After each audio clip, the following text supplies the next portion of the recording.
Hello, my name is Parker Jones, and I have been assigned to the password verify function. And to understand what this does, we're going to have to explain a little bit more about password hash and what that does. We kind of used that a little bit already, but to show you a real life example, I will do test at gmail.com, and the password we will go with test one exclamation point. And we'll hit register.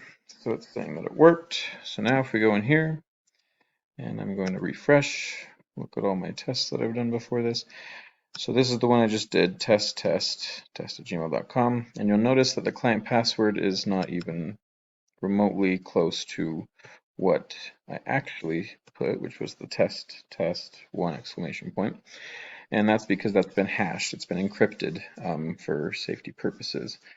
And so that is what the password hash does. And so what the password verify does is it basically compares a hash with the actual password. So I'm going to plug that in here, and I'm going to change it to what I actually did.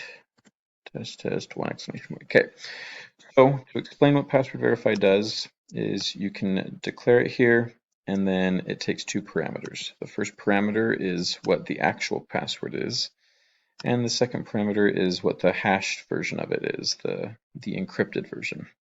And it compares it, and it returns true if they match, and it returns false if they don't.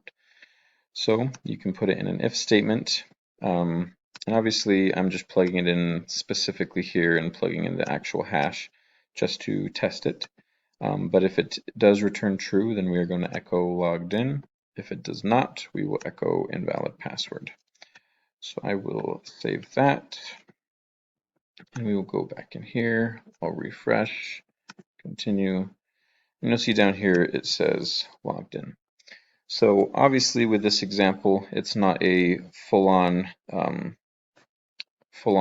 way to apply it in a real website, but basically just a few steps further, what you could do is you can, if someone puts in their email and their password to log in, you can take that password, whatever they put in, and you can go ahead and find the hashed password in the database and then perform the password verify to verify that it matches.